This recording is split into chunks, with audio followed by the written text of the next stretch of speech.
अच्छा, ऑनलाइन किस किस ने देखी है रिकॉर्डिंग अभी तक? एक ही लेक्चर आया होगा अभी, ठीक है ना? वैसे तो हम ब्रिज कोर्स में इसको काफ़ी हद तक जो है डिस्कस कर चुके हैं इस टॉपिक को, बट अभी धीरे धीरे topic wise one by one उस चीज़ को और आसानी से और तरीके से समझेंगे, है ना? अच्छा, हम जब बात करते हैं केमिस्ट्री की, तो केमिस्ट्री का कोई डेली लाइफ यूज बता सकता है? केमिस्ट्री का हमारी लाइफ में क्या क्या रोल है, कहाँ कहाँ उसका रोल आता है? केमिकल बनाने में, मेडिसिन बनाने में। देखो, एग्रीकल्चर की बात करूं तो वहां पे किस किस की रिक्वायरमेंट होती है? फर्टिलाइजर्स की रिक्वायरमेंट होती है, पेस्टिसाइड की रिक्वायरमेंट होती है, ठीक है ना?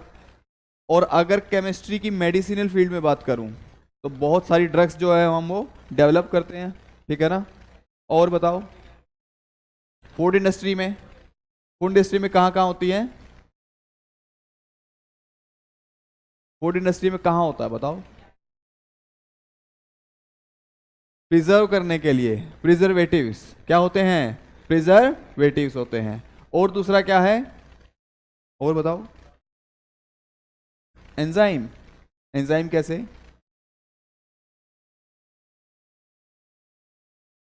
कहीं ना कहीं इनडायरेक्टली लिंक है, कह सकते हैं। जो इंडस्ट्रीज होती है वहां पर एंजाइम्स को डेवलप किया जाता है, ठीक है, और उससे रिएक्शन को प्रोसीड कराया जाता है। और बताओ। हाँ, वो उसी में आ गया एक तरीके से। और फील्ड बताओ।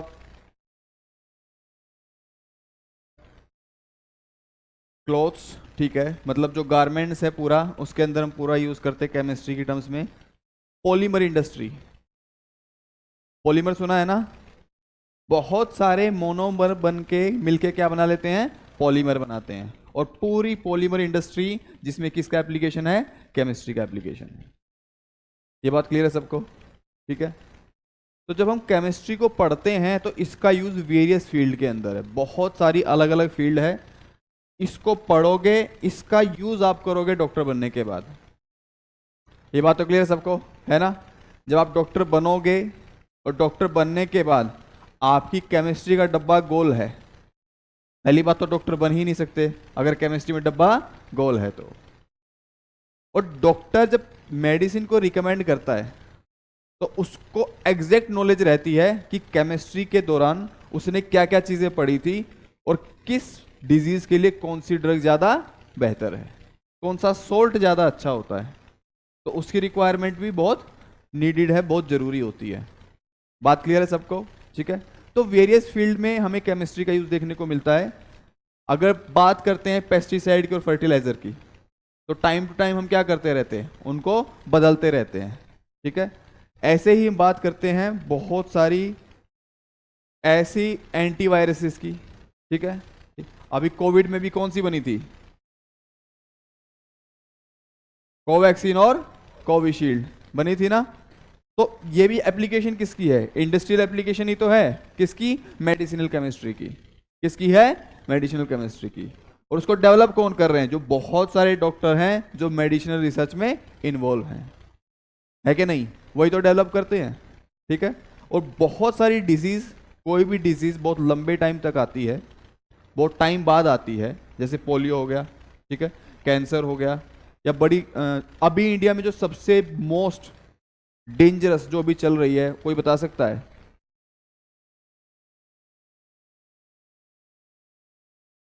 ट्यूबरक्लोसिस।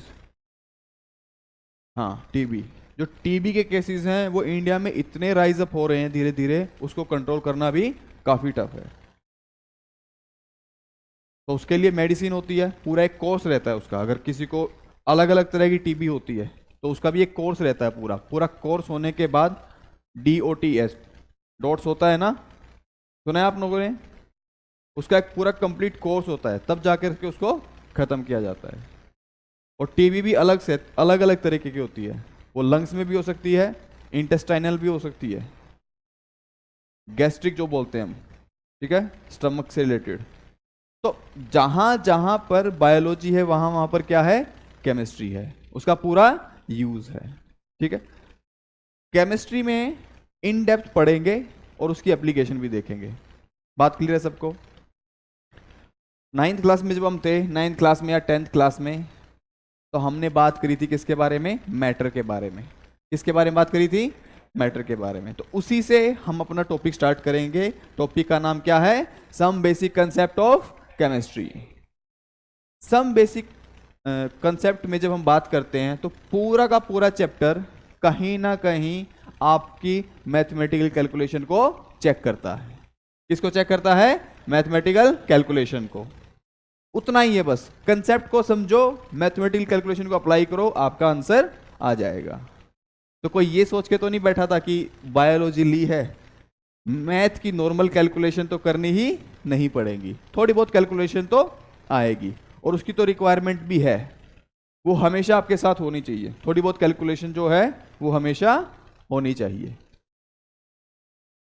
तो जो जो टॉपिक हम देखने वाले हैं वो क्या है? सबसे पहले nature and properties of matter, उसके बाद क्लासिफिकेशन पढ़ेंगे उनकी, ठीक है, उनको क्लासिफाई करेंगे।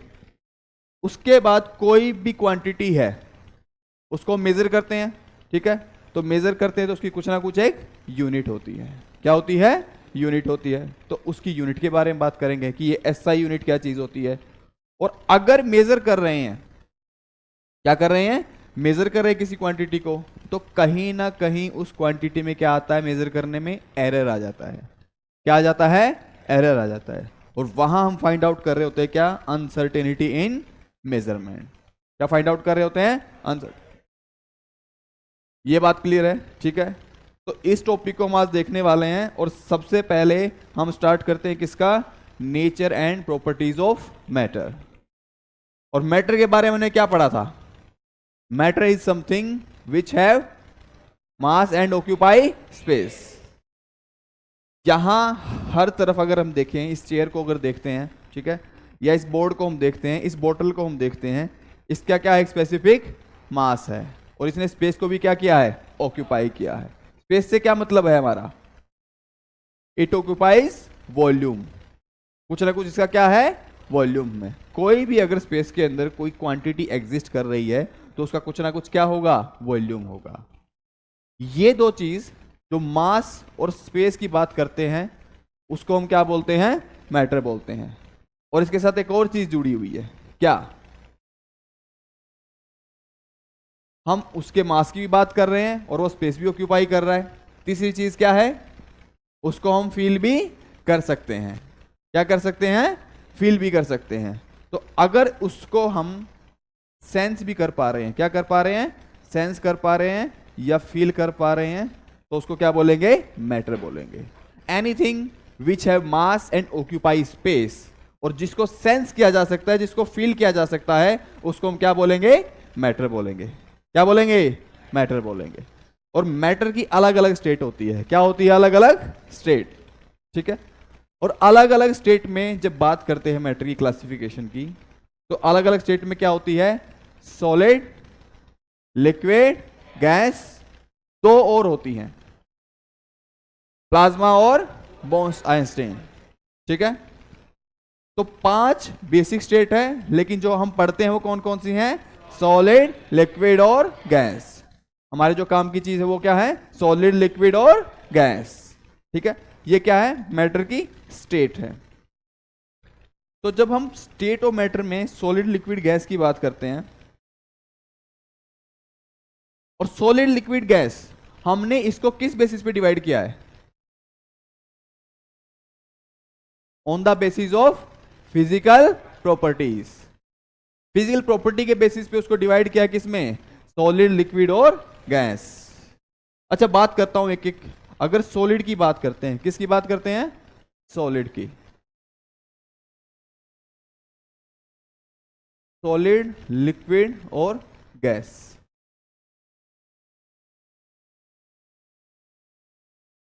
इनमें एक एक डिफरेंस देखेंगे पहले कि इनमें डिफरेंस क्या होता है, ठीक है। और 2-3 बातें ऐसी ऐड करेंगे जो हमने अभी तक नहीं देखी हैं। वैसे तो ऑलरेडी ब्रिज कोर्स में हम डिस्कस कर चुके हैं, लेकिन जो बच्चे नहीं थे, ठीक है। अगर बात करें सॉलिड की, सॉलिड, लिक्विड, गैस, ये तीनों किसकी स्टेट है? मैटर की स्टेट है। किसकी स्टेट है? मैटर की स्टेट है ना। और अगर बात करूं सॉलिड की, तो ये बोर्ड क्या है? सॉलिड ही तो है। अगर मैं बात करूं इस बोतल की, ये बोतल कैसी है? सॉलिड है, लेकिन इसके अंदर है क्या? लिक्विड। क्या है? लिक्विड है। और हमारे चारों तरफ इस रूम की बात करूं तो जो फ्री स्पेस है इसमें क्या है? गैस। तो अगर बात करूं इनके क्लासिफिकेशन की, डिफरेंस की, कि इनकी जो स्टेट है, अलग अलग मैटर की स्टेट आ रही है, एक जगह सॉलिड आ रहा है, एक जगह लिक्विड आ रहा है, एक जगह गैस आ रहा है, तो किस किस बेसिस पे क्लासिफाई करूंगा? सबसे पहले फोर्स ऑफ अट्रैक्शन। किसकी बात करूंगा? Intermolecular forces of attraction. अगर स्टेट सॉलिड की बात करें तो वहां पर इंटरमोलिकुलर फोर्स ऑफ अट्रैक्शन कैसे होंगे? हाईएस्ट होंगे, ठीक है। यहां पर इंटरमोलिकुलर फोर्सेस वेरी हाई होंगे, ठीक है। और गैस के अंदर लोएस्ट होंगे, ठीक है। यहां पे हाई होते हैं, यहां पे लोएस्ट होते हैं। और लिक्विड के अंदर क्या होते हैं? मीडियम होते हैं, ठीक है। जो इससे तो कम होंगे लेकिन इससे ज्यादा होंगे। ये बात क्लियर है सबको? क्लियर हो रहा है? ठीक है। दूसरा फैक्टर बताओ किस पे हम डिस्कस कर सकते हैं? शेप पे बात कर लें, ठीक है। अगर शेप की बात करते हैं और सॉलिड के अंदर शेप की बात करते हैं, किसके अंदर? सॉलिड के अंदर। तो शेप सॉलिड की कैसी होती है? फिक्स होती है, ठीक है। अगर इसकी शेप फिक्स्ड है, और लिक्विड की शेप कैसी होती है? और गैस की भी नॉट फिक्स। इनकी जो शेप है वो फिक्स नहीं होती है। इसकी भी शेप जो है नॉट फिक्स्ड, और यहां भी क्या है? Not fixed. क्लियर है सबको ये बात? ठीक है। तीसरा और इंपॉर्टेंट फैक्टर वॉल्यूम। क्या है? वॉल्यूम। अगर मैं बात करूं वॉल्यूम की, तो सॉलिड के अंदर वॉल्यूम का क्या रहता है? फिक्स है। अगर कोई भी सब्सटेंस सॉलिड है तो उसका वॉल्यूम कैसा रहेगा? फिक्स रहेगा। तो वॉल्यूम सॉलिड के केस में क्या है बेटा? फिक्स है। बात आती है लिक्विड और गैस की, ठीक है। किसकी? लिक्विड और गैस की। लिक्विड का वॉल्यूम फिक्स होता है कि नहीं होता है? होता है क्या? अगर लिक्विड के वॉल्यूम की बात करूं तो ये भी क्या होता है? फिक्स होता है। क्वेश्चन आता है क्यों फिक्स होता है? अगर गैस के वॉल्यूम की बात करूं तो नॉट फिक्स। अगर गैस के वॉल्यूम की बात कर रहा हूं तब तो आ रहा है नॉट फिक्स। लेकिन लिक्विड के वॉल्यूम की बात करी, ये कैसा आ रहा था? फिक्स आ रहा है। ऐसा क्यों? क्योंकि देखो, जब हमने शेप की बात करी तो सॉलिड की शेप क्या है? फिक्स है। लेकिन लिक्विड और गैस की शेप फिक्स नहीं है। They take the shape of container. जिस कंटेनर में डालोगे उसी की क्या कर लेते हैं? शेप। बात क्लियर है? लेकिन जब बात करते हैं वॉल्यूम की, तो वॉल्यूम में सॉलिड की जो शेप है वो कैसी है? फिक्स है। लेकिन जो लिक्विड की शेप है, लिक्विड का वॉल्यूम है, वो भी फिक्स है। वो कैसे है?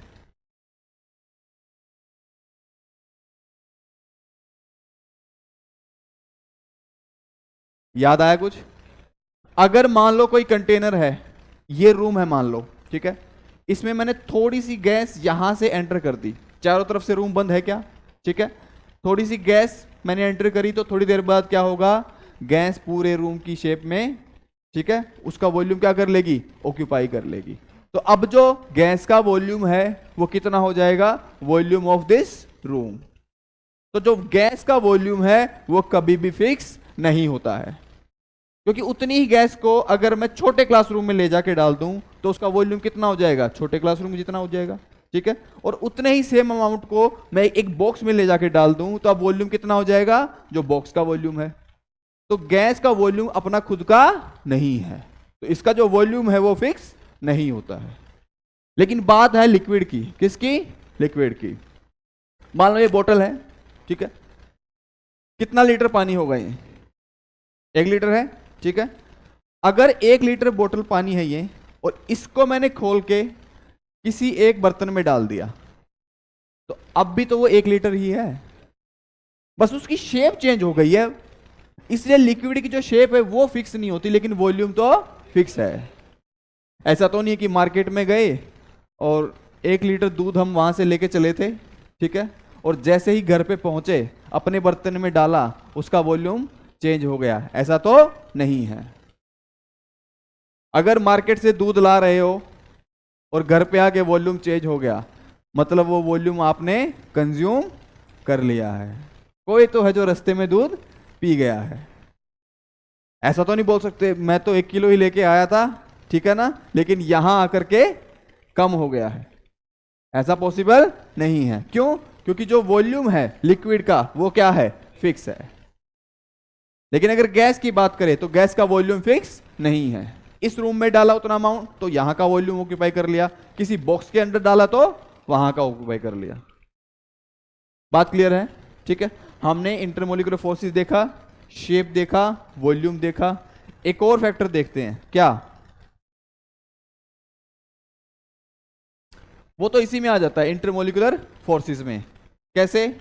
जहां पर इंटरमोलिकुलर फोर्सेस ज्यादा होंगे वहां पे इंटरमोलिकुलर स्पेस जो है वो कम होगा। मॉलिक्यूल कैसे कैसे होंगे, नजदीक होंगे एक दूसरे के, ठीक है ना। तो जो सॉलिड्स हैं उसके केस में इंटरमोलिकुलर स्पेस जो है वो कैसा होगा, सबसे कम होगा, ठीक है। उससे और ज्यादा किस में होगा, लिक्विड में, और गैस में तो और भी ज्यादा होगा। देखो गैस के अंदर कितना ज्यादा स्पेस है, इजीली जो है हम अपने हाथ को रोटेट कर सकते हैं, मूव कर सकते हैं, ठीक है। लेकिन अगर यहीं आप स्विमिंग करने चले जाओ वाटर के अंदर, तो पानी के अंदर हाथ चलाना बहुत टफ हो जाता है, क्योंकि वहां पे जो इंटरमोलिकुलर फोर्सेस वो क्या हैं, ज्यादा हैं। और सॉलिड में तो चला के दिखा दो यहां से, वो टूटे ना टूटे हमारा जो हाथ है वो जरूर टूटेगा, क्योंकि उसके जो स्ट्रॉन्ग फोर्सेस हैं वो हमारे हाथ से ज्यादा स्ट्रॉन्ग है, इंटरमोलिकुलर फोर्सेस। ये बात क्लियर है सबको? ठीक है। इसमें एक टर्म आती है थर्मल एनर्जी। क्या आती है? Thermal energy. इसके बारे में बात करी थी हमने, ठीक है, अभी भी बात करेंगे। थर्मल एनर्जी, थर्मल एनर्जी क्या होती है? पीछे कौन बात कर रहा है?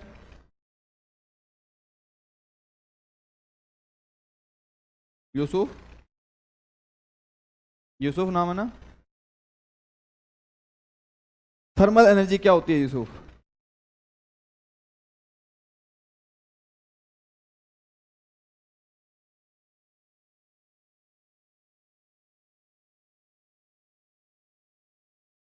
बैठ जाओ। Energy due to associate with the motion of, किसी भी सब्सटेंस के साथ जो उसके मोशन, उसके मॉलिक्यूल्स के, ठीक है। क्या हमारा मैटर बना है किससे? एटम से और मॉलिक्यूल से, ठीक है ना। तो अगर एटम और मॉलिक्यूल से बना है, तो जब मॉलिक्यूल मोशन में होते हैं, मॉलिक्यूल किस में होते हैं? मोशन में होते हैं।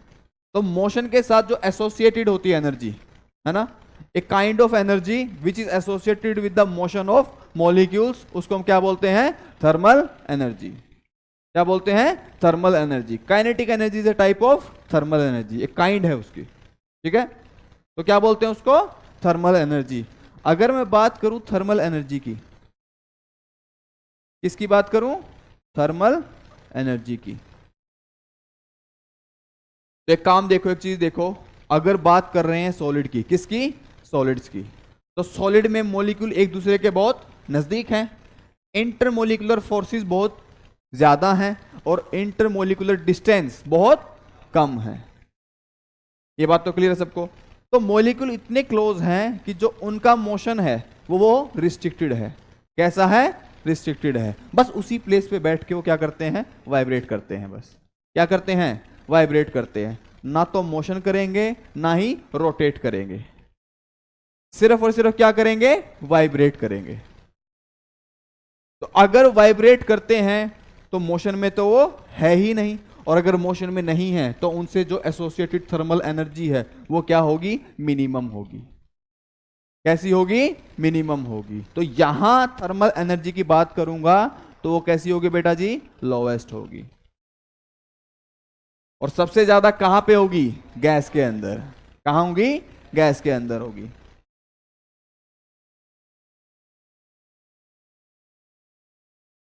और लिक्विड में क्या होगी? मीडियम होगी। बात क्लियर है सबको? ठीक है। तो ऑर्डर पूछा जाए किसका? थर्मल एनर्जी का। किसका बेटा जी? थर्मल एनर्जी का। तो कौन सा होगा? गैस, फिर लिक्विड और उसके बाद सॉलिड। लेकिन पूछा जाए इंटरमोलिकुलर फोर्सेस का ऑर्डर, तो सॉलिड, उसके बाद लिक्विड और उसके बाद गैस। तो जो कंपटीशन चलता है ना हमेशा, वो चलता है किस किस के बीच में? इंटरमोलिकुलर फोर्सेस के बीच में और थर्मल एनर्जी के बीच में। किस किस के बीच में? इंटरमोलिकुलर फोर्सेस और थर्मल एनर्जी के। जहां पर इंटरमोलिकुलर फोर्सेस ज्यादा, क्या ज्यादा? इंटरमोलिकुलर फोर्सेस, वहां पे थर्मल एनर्जी कम हो जाएगी। क्या हो जाएगी? कम हो जाएगी। तो लिख लो, thermal energy is inversely proportional to intermolecular forces.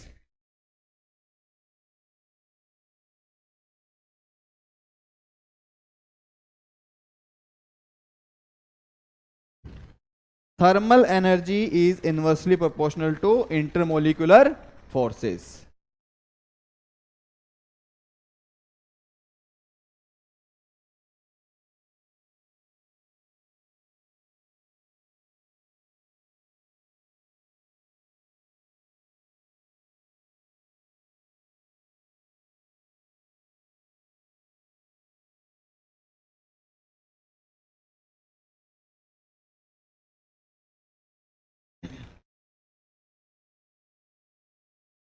क्या यहां तक चीजें सबको क्लियर हैं?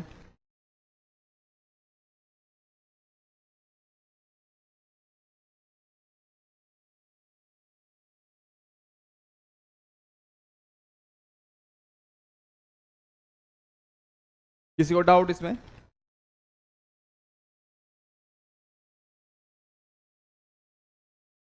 तो हमने बात करी किसके बारे में? स्टेट्स ऑफ मैटर, और उसमें भी अलग अलग स्टेट के बारे में बात करी। ठीक है। तो यहां पे बेसिक डिफरेंस किस किस स्टेट के बीच में देखा हमने? सॉलिड, लिक्विड और गैस के बीच में। तो यहां पे हमने बात करी क्या? सॉलिड के बारे में, लिक्विड के बारे में और गैस के बारे में। एक इंपॉर्टेंट चीज, सॉलिड, लिक्विड और गैस, तीन मेजर क्या है? स्टेट है किसी भी मैटर की, और वो आपस में क्या होती है? Inter convertible. क्या होती है? Inter convertible. अगर कोई मुझे बोल दे कि सॉलिड से लिक्विड में कन्वर्ट करना है, सॉलिड से किस में कन्वर्ट करना है? लिक्विड में, तो मुझे एनर्जी देनी पड़ेगी या एनर्जी लेनी पड़ेगी? एनर्जी देनी पड़ेगी। अगर सॉलिड से मैं कहां जा रहा हूं बेटा जी? लिक्विड में। ठीक है। तो यहां पे हीट देनी पड़ेगी, और ये जो मैं एनर्जी प्रोवाइड करूंगा इसको मैं क्या बोलूंगा? इसका नाम क्या होता है? सॉलिड से किस में जा रहा हूं? लिक्विड में। सॉलिड से लिक्विड में जाने की प्रोसेस को क्या बोलते हैं? मेल्टिंग बोलते हैं। और लिक्विड से वेपर में जाने को?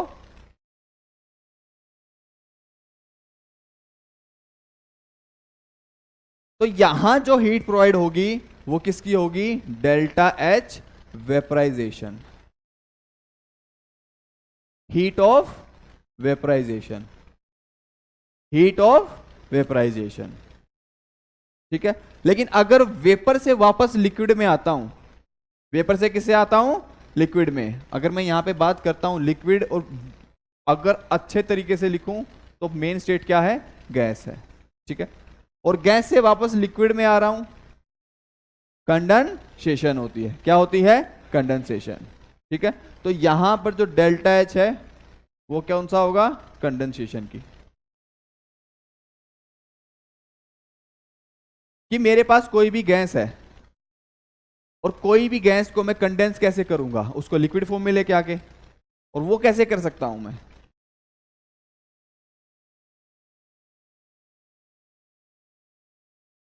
उसका मैं क्या कर दूंगा? टेम्परेचर कम कर दूंगा। टेम्परेचर कम करते ही गैस किसकी तरफ जाएगी? लिक्विड की तरफ। और ऐसा क्यों है, कोई बताएगा मुझे? सोच के देखो। फ्रीज करने से करीब आ जाते हैं। ऐसा क्यों हुआ?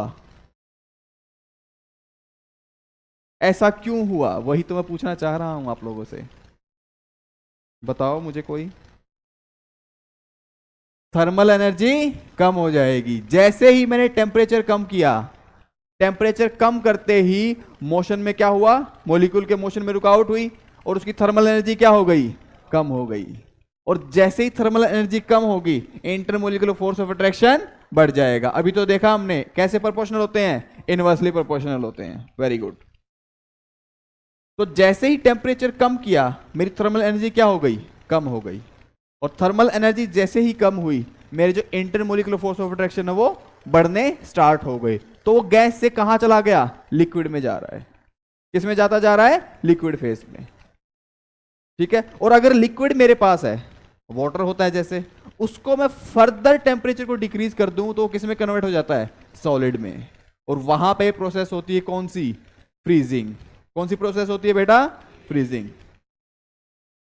तो इस प्रोसेस को हम क्या बोलते हैं? फ्रीजिंग बोलते हैं। क्या बोलते हैं? फ्रीजिंग। ये थी हमारी मेल्टिंग। और सारा खेल किसका है? टेम्परेचर का है। किसका है? टेम्परेचर का है।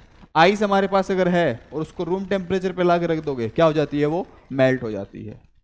तो मतलब कुछ 0 डिग्री से हमने उसको कहां पे लाकर रख दिया? रूम टेम्परेचर पे।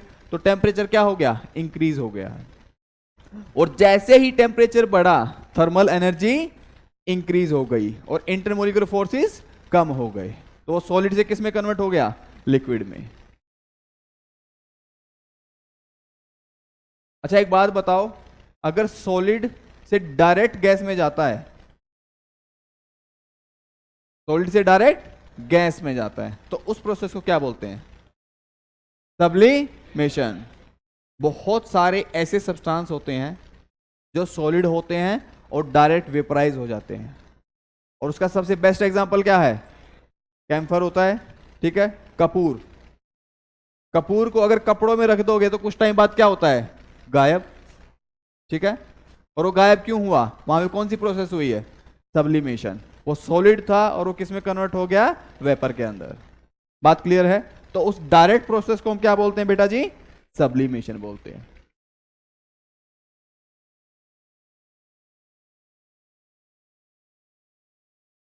क्या यहां तक सबको समझ आया? क्या ये बात सबको क्लियर है? ठीक है। इसको क्या बोलेंगे? सब्लिमेशन। डेल्टा एच मैंने लिख दिया ऐसे ही। डेल्टा एच अभी आप आगे पढ़ोगे डेल्टा एच होता क्या है। ठीक है। लेकिन अभी क्या समझेंगे? अगर लिक्विड से गैस में जा रहा है तो वेपराइजेशन। आगे चले। क्लियर है यहां तक? चलो, तो अगर ये क्लियर है तो फिजिकल क्लासिफिकेशन हमने देख लिया है। ठीक है। जिसमें हमने बात करी किसकी? सॉलिड की, गैस की और लिक्विड की। ठीक है। और लिक्विड से कहां जा रहा है? गैस में जा रहा है, तो उसको क्या बोलेंगे? इवेपोरेशन। क्या बोलेंगे? इवेपोरेशन। और अगर गैस से लिक्विड में आ रहा है तो क्या बोल रहे हैं? कंडेंसेशन। ये बात क्लियर है? कर चुके हैं इसके बारे में बात हम। ठीक है। सॉलिड से लिक्विड में जा रहा है, मेल्टिंग। और लिक्विड से सॉलिड में वापस जा रहा है तो फ्रीजिंग। ठीक है।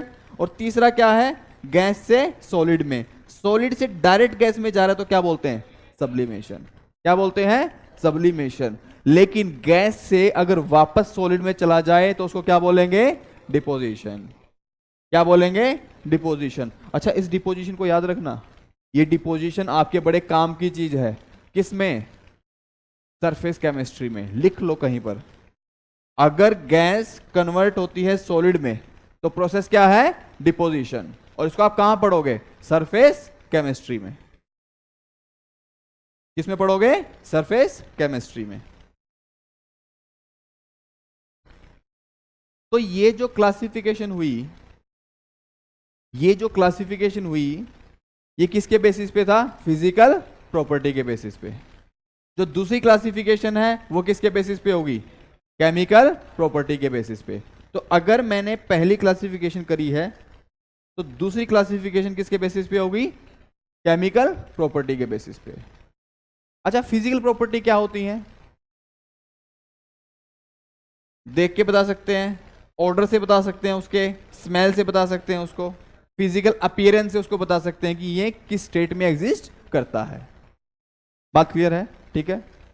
लेकिन मैं बात करूं केमिकल प्रॉपर्टीज की। किसकी? केमिकल प्रॉपर्टीज की। तो केमिकल प्रॉपर्टी किनको बोलेंगे? जो प्रॉपर्टीज हम कहां से फाइंड आउट करेंगे? केमिकल रिएक्शन से, कि यहां पर कुछ ना कुछ तो केमिकल लोचा हो रहा है। और उसके बाद हम फाइंड आउट करेंगे, अच्छा इसने ऑक्सीजन के साथ ऐसे रिएक्ट किया है, और जो दूसरा मैटर है इसने ऑक्सीजन के साथ अलग तरीके से रिएक्ट किया है। तो मतलब उसने केमिकल जो रिएक्शन है उसकी, वो अलग अलग एलिमेंट की क्या है? अलग अलग है। तो उसकी क्या होंगी? Chemical property. क्या होंगी? Chemical property. और केमिकल प्रॉपर्टीज के बेसिस पे क्लासिफिकेशन जब हम करते हैं मैटर की, तो एक होता है क्या? प्योर सब्सटेंस, और दूसरा क्या है? मिक्सचर। प्योर सब्सटेंस और मिक्सचर। प्योर सब्सटेंस में भी दो क्लासिफिकेशन है, एलिमेंट्स और कंपाउंड्स। और मिक्सचर में भी दो क्लासिफिकेशन है, होमोजेनियस और हेट्रोजीनियस। सबसे पहले हमें डिफरेंस जानना है किसका? प्योर सब्सटेंस और मिक्सचर के बीच का। किसका? प्योर सब्सटेंस और मिक्सचर बीच का। जब हमने बात करी केमिकल क्लासिफिकेशन की,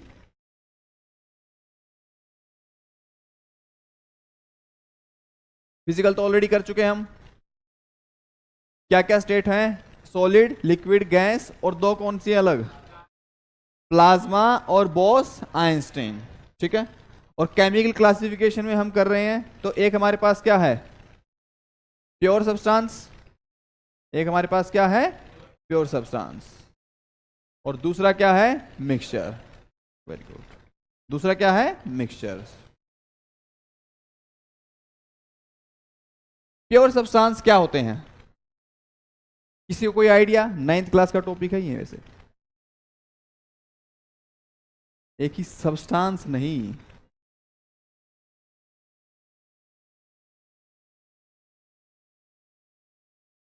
एक टाइप ऑफ, बोल सकते हैं पार्टिकल्स, है ना। कोई भी ऐसा सब्सटेंस जो कि एक टाइप ऑफ एलिमेंट से, मान लो आयरन है, तो पूरा किससे बना हुआ है? वो आयरन से बना हुआ है। सारे आइटम किसके उसमें? आयरन के हैं। ठीक है। या फिर एक टाइप ऑफ मॉलिक्यूल से बना हुआ है, या तो एक टाइप के एटम से बना हुआ है, या फिर एक टाइप ऑफ मॉलिक्यूल से बना हुआ है, तो उसको क्या बोलते हैं? Pure substance. एग्जाम्पल ले लेते हैं, प्योर वाटर। क्या एग्जाम्पल है? Pure water. अगर डिस्टिल्ड वाटर की बात करूं मैं, कैसा वाटर? Distilled water. उसमें सारे आयन हट चुके हैं, सिर्फ एक मॉलिक्यूल एग्जिस्ट करता है, और वो क्या है? H2O। क्या एग्जिस्ट करता है? H2O। तो वो क्या है? प्योर सब्सटेंस है। क्या है बेटा जी? वो प्योर सब्सटेंस है। लेकिन उसी पानी के अंदर मैं चीनी घोल दूं, क्या डिसॉल्व कर दिया? चीनी को डिसॉल्व कर दिया, शुगर को। ठीक है। तो अब वो क्या बन गया है? मिक्सचर बन गया है। क्या बन गया है? मिक्सचर बन गया है। क्या ये बात सबको क्लियर है? ठीक है। तो जब हमने बात करी किसकी? प्योर सब्सटेंस की। किसकी बात करी? प्योर सब्सटेंस की। इसमें भी दो तरह के प्योर सब्सटेंस होते हैं। पहला कौन सा? एलिमेंट। किसके बारे में बात करी? एलिमेंट। और दूसरा क्या है? कंपाउंड्स। ये बहुत इंपॉर्टेंट चीज है। पहला है हमारा क्या? एलिमेंट्स। और दूसरा क्या है? कंपाउंड।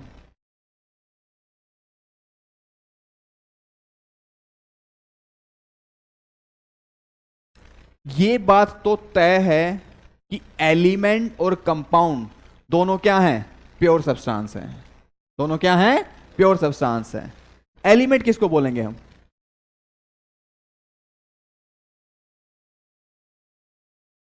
ऐसे प्योर सब्सटेंस जो सिर्फ एक टाइप ऑफ एटम से बने हुए हैं।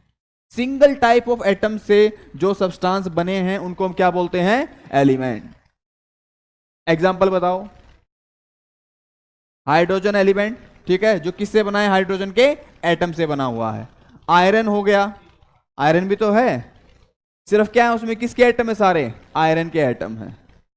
ठीक है। Oxygen atom. जो भी सब्सटेंस एलिमेंटल फॉर्म में है, किस फॉर्म में है? एलिमेंटल फॉर्म में है, सिंगल फॉर्म में है, तो वो किससे बना होगा? सेम टाइप ऑफ एटम से बना होगा। किससे बना होगा? Same type of atom. तो उनको क्या बोलेंगे? Elements formed by same type of atoms. सारे एटम क्या हैं? सेम टाइप के हैं। बात क्लियर है सबको?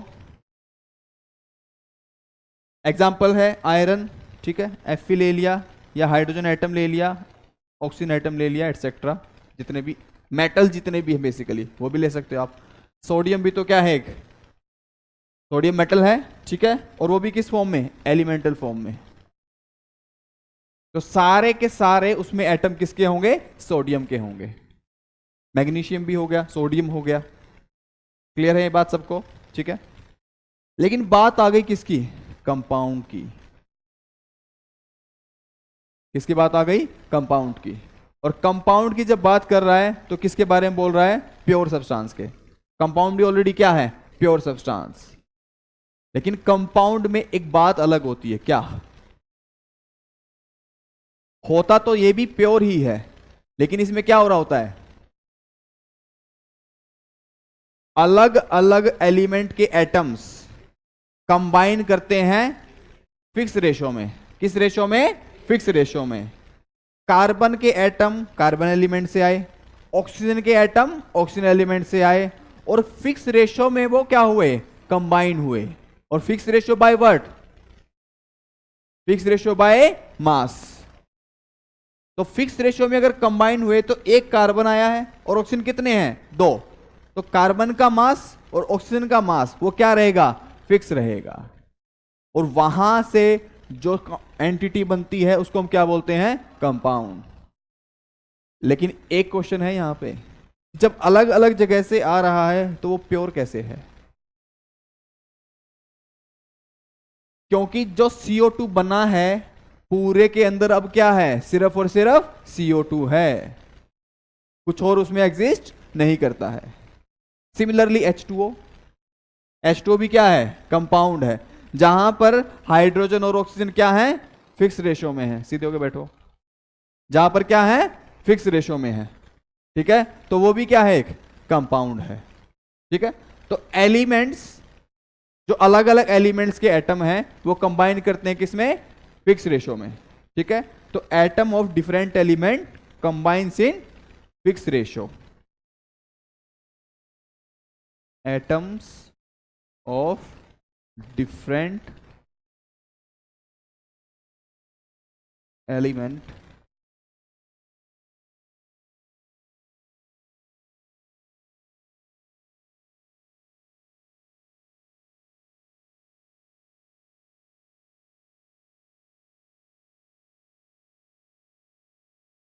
बात क्लियर है सबको? अच्छा, बात जब हम करते हैं मिक्सचर की, किसकी? मिक्सचर की, तो यहां भी हम ऐड कर रहे हैं, लेकिन यहां पे जो रेशियो है वो कभी भी फिक्स्ड नहीं होती। तो सबसे इंपॉर्टेंट बात यहां पे मिक्सचर की किसकी आती है? Ratio is not fixed. यहां पे रेशियो फिक्स्ड नहीं होती है।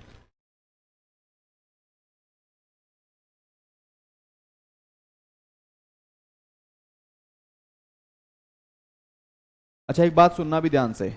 अगर मैं बात कर रहा हूं मिक्सचर की, ठीक है, तो हमने अभी जस्ट बात करी थी मिक्सचर दो टाइप के हैं। पहला क्या है?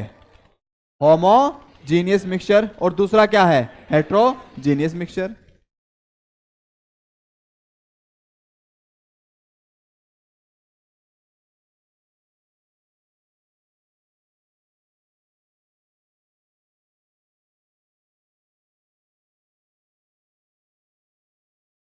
जब हम बात करते हैं होमोजीनियस मिक्सचर की, तो इसके लिए एक वर्ड बोला जाता है, क्या? Uniform composition. क्या बोला जाता है? Uniform composition. और इसके लिए क्या बोला जाता है? Non uniform composition. सबसे बड़ा खेल किसका है? कंपोजिशन का है। किसका है? कंपोजिशन का है। अगर मैंने ऐसा सॉल्यूशन बनाया, ठीक है, प्रॉपरली उसको मिक्स किया, ठीक है, प्रॉपरली मिक्स करने के बाद जो मैं सोल्यूट डाल रहा हूं सॉल्वेंट में, क्या डाल रहा हूं? सोल्यूट। अगर पानी और चीनी का मैंने सॉल्यूशन बनाया और उसको मैंने प्रॉपरली मिक्स किया, क्या मिक्स किया? प्रॉपरली। इस तरीके से मिक्स किया कि ऊपर से नीचे तक वो जो मिठास है वो क्या हो जाए? बराबर हो जाए। तो वो कैसा मिक्सचर बनाएगा? होमोजेनियस। कैसा बनाएगा? Homogeneous mixture.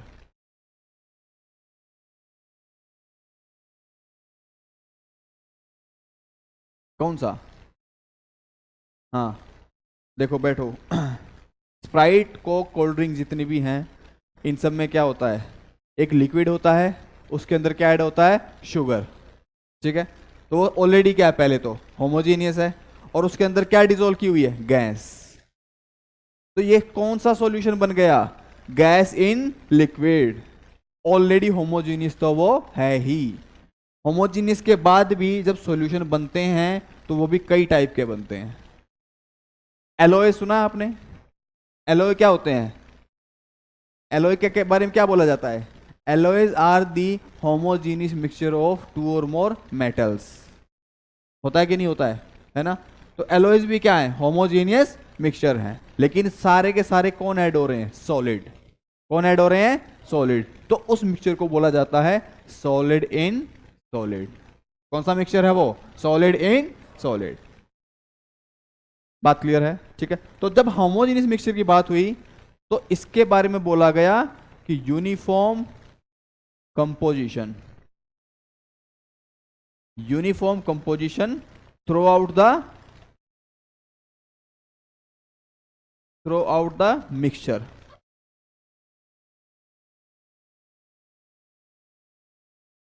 लेकिन यहां पे कंपोजिशन कैसी है? Non uniform. कैसी है बेटा? Non uniform.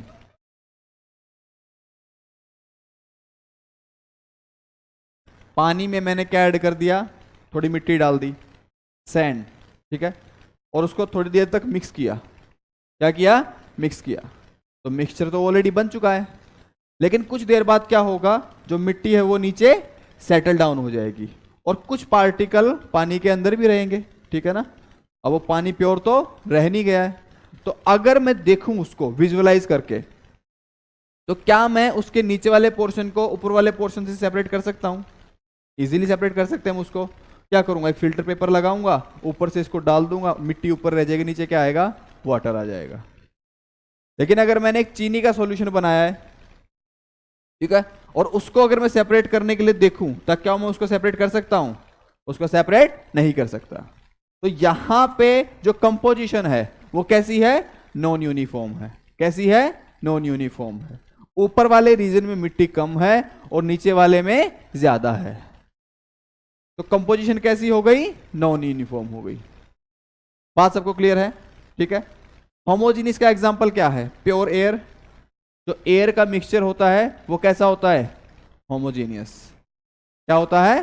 होमोजीनियस, क्योंकि उसमें सारी क्या है? एयर है। अगर मैं 3-4 एयर इस रूम में लाके डाल दूं तो सब क्या है? एयर है। ठीक है, और हर जगह कहीं ना कहीं उनकी कंपोजिशन कैसी होगी? यूनिफॉर्म होगी। लेकिन अगर हेट्रोजीनियस की बात करने लग जाए, किसकी? हेट्रोजीनियस की। तो हेट्रोजीनियस की एग्जांपल क्या हो सकता है? बता। सैंड। ठीक है, सैंड इन वाटर कैसा है? हेट्रोजीनियस है कि नहीं है?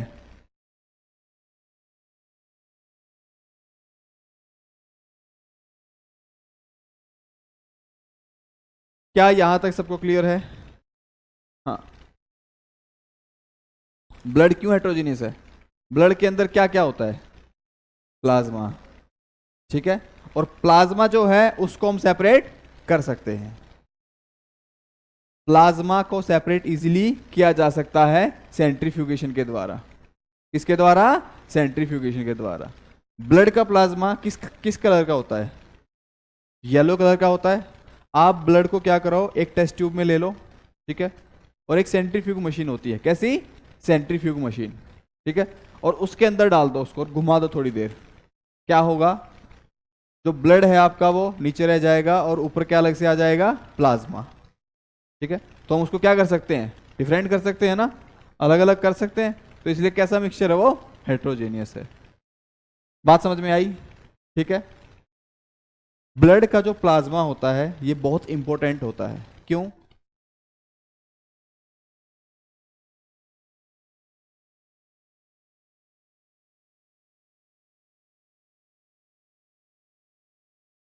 इसको देख के आना, इंपॉर्टेंस ऑफ ब्लड प्लाज्मा।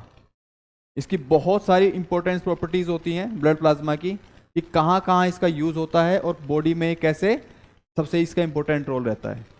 ठीक है, आगे चलें। यहां तक किसी को डाउट है? एक चीज और बता देता हूं यहां पे कंपाउंड के लिए। अच्छा, अगर कंपाउंड बन गया है तो कंपाउंड के जो एलिमेंट हैं जहां से वो बना है, क्या हम उनको फिजिकली सेपरेट कर सकते हैं? नहीं कर सकते हैं। मान लो मेरे पास CO2 बना है, एनवायरमेंट के अंदर क्या है? CO2। तो क्या मैं कार्बन को और ऑक्सीजन को अलग अलग कर सकता हूं क्या? तो फिजिकल जो मेथड है उससे मैं कंपाउंड को सेपरेट नहीं कर सकता। लेकिन अगर मैं करूं केमिकल मेथड से, किससे? केमिकल मेथड से, तो मैं उसको हीट कर दूंगा तो मुझे क्या मिल जाएगा? Carbon plus oxygen. ऐसे ही H2O में होता है। H2O किस में कन्वर्ट होता है? H2 प्लस O2 में।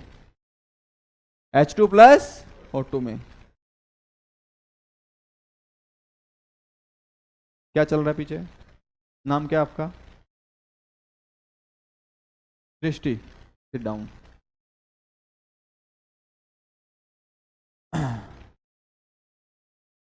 तो बात समझ में आई? ठीक है ना? किसके बारे में बात कर रहे थे? H2 और O2। अगर मैं H2O को वेपराइज करूं या हीट करूं तो किस में कन्वर्ट होगा? H2 gas plus O2 gas. तो केमिकल मेथड से तो मैं उसको अलग कर सकता हूं, लेकिन फिजिकल मेथड से उसका सेपरेशन पॉसिबल नहीं है। अगर मैं ये पानी ला के दे दूं, आप हाइड्रोजन ऑक्सीजन निकाल दोगे गैस में से? उसको सेपरेट नहीं कर सकते। किससे? फिजिकल मेथड से। लेकिन लैब के अंदर, केमिस्ट्री के अंदर जाकर के केमिकल मेथड से उसको सेपरेट किया जा सकता है, और ये बहुत करेंगे भी हम, इसके ऊपर बहुत क्वेश्चन करेंगे। यही खूबसूरती है केमिस्ट्री की, कि जो हम फिजिकल मेथड से सेपरेट नहीं कर पाए उसको हम कैसे सेपरेट कर रहे हैं? केमिकल मेथड से। ये बात सबको क्लियर है? क्वेश्चन देखो जल्दी से। Which of the following is are false for a pure substance? False पूछा है क्या? An element of a substance contain only one kind of atom. ये तो ट्रू है, ये तो ट्रू है ना? A compound can be decomposed into its component. Chemical reaction के थ्रू उसको हम क्या कर सकते हैं? डिकम्पोज कर सकते हैं। ठीक है, तो ये क्या है? सही है। All homogeneous mixture are solution. Solution की डेफिनेशन क्या होती है? अगर ट्रू सॉल्यूशन की बात करी जाए तो सॉल्यूशन की डेफिनेशन क्या होती है? They are homogeneous mixture. तो यहां पे फॉल्स नहीं आएगा, यहां पे क्या आएगा? ट्रू आएगा। ये जानबूझ के डाला हुआ इधर। क्या आएगा यहां पे? ट्रू आएगा। और ट्रू के बाद कौन ऑप्शन आ जाएगा? All of these. क्या ये बात क्लियर है सबको? देखो, मोल कंसेप्ट में अभी चीजें स्टार्ट होने वाली हैं धीरे धीरे, है ना? और हम धीरे धीरे इनकी तरफ आगे बढ़ेंगे। ऑलरेडी जब आपने देखा था, स्टार्ट किया था जब मैंने चैप्टर को ब्रिज कोर्स के अंदर, स्टार्टिंग में चीजें बड़ी अजीब सी लगी थी कि ये एकदम से क्या इंट्रोड्यूस कर दिया है। लेकिन जैसे जैसे उसकी प्रैक्टिस बढ़ेगी, अभी तो कंप्लीट हुआ भी नहीं था उस कोर्स के अंदर, ठीक है, लेकिन जैसे जैसे आपकी प्रैक्टिस बढ़ेगी, आपके रिवीजन होंगी चीज़ों की, आपको ये चीज़ें बहुत इंटरेस्टिंग और बहुत ईजी लगने लगेंगी। बात समझ में आई? इस क्वेश्चन को देखो।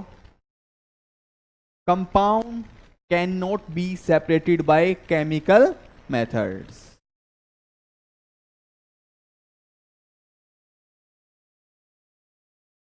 Compound can not be separated by chemical method. कर सकते हैं क्या? कर सकते हैं ना? तो ये स्टेटमेंट क्या है? Compounds can not be separated simply by physical method.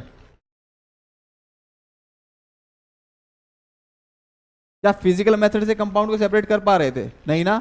लेकिन केमिकल मेथड से तो सेपरेट कर सकते हैं। तो स्टेटमेंट कौन सी? पहली स्टेटमेंट गलत है, और आंसर क्या हो जाएगा? अभी हमने बात करी ना कि उसको केमिकल मेथड से सेपरेट कर सकते हैं, लेकिन फिजिकल मेथड से सेपरेट नहीं कर सकते। ये बात क्लियर है सबको?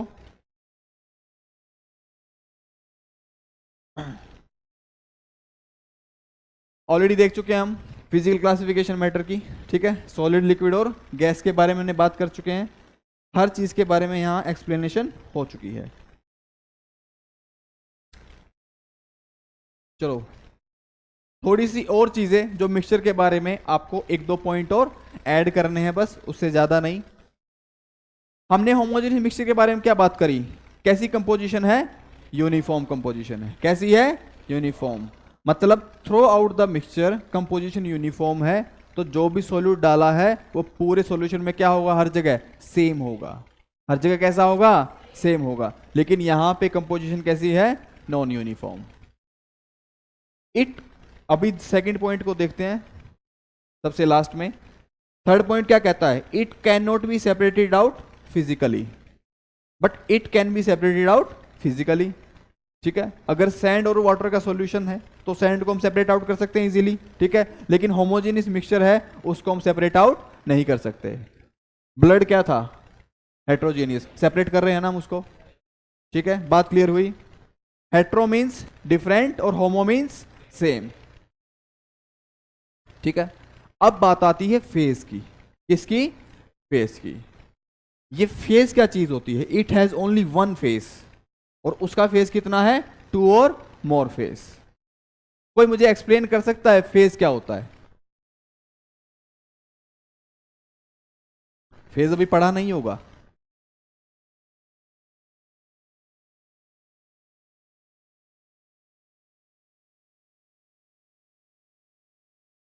हम्म, हाँ,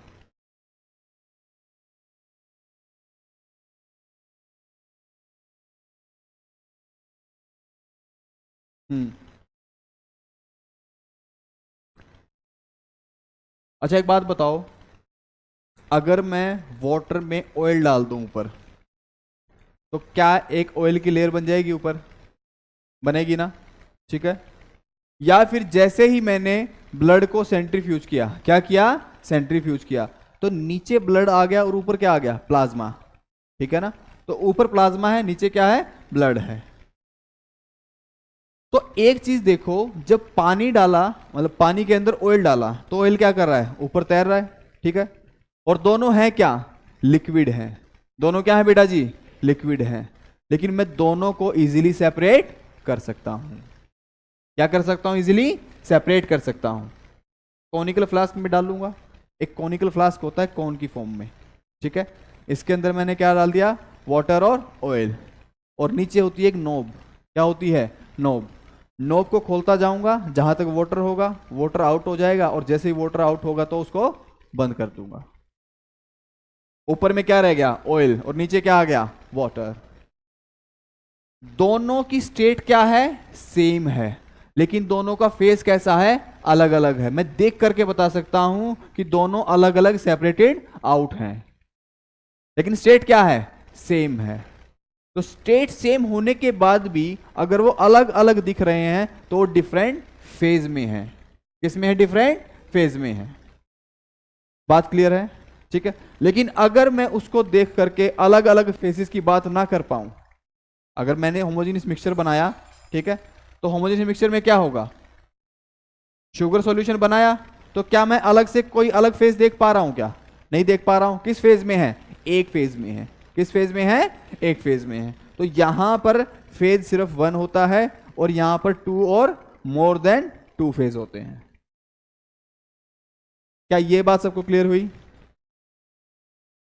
इसमें किसी को डाउट है क्या, समझ में आया? ये एग्जांपल आप सबको पता है क्या, a mixture of alcohol and water, ये किसका सॉल्यूशन है, होमोजेनियस मिक्सचर। और इसकी बात करें तो सोडियम क्लोराइड, सैंड, इसमें तो बहुत सारे एग्जांपल आ सकते हैं। बात क्लियर है सबको, आगे चलें। आगे चले तो एक क्वेश्चन करके दिखाओ जल्दी से।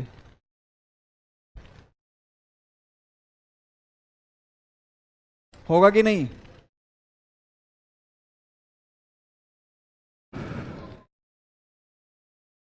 हेट्रोजीनियस पूछ रहा है। स्मोक क्या है, हेट्रोजीनियस है। देखो स्मोक हेट्रोजीनियस क्यों है, कौन बोल रहा है, डस्ट पार्टिकल। स्मोक के अंदर क्या होता है? गैसेस होती हैं, डस्ट पार्टिकल होते हैं, बहुत सारे आयंस होते हैं, ठीक है, और उनको सेपरेट आउट इजीली किया जा सकता है। तो वो क्या है? एक तरीके का होमोजेनियस मिक्सचर है, हेट्रोजेनियस है। वैसे तो जो एयर होती है, क्या होती है?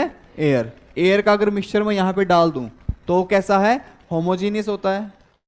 लेकिन हमारे जो सराउंडिंग की एयर है वो कैसी है?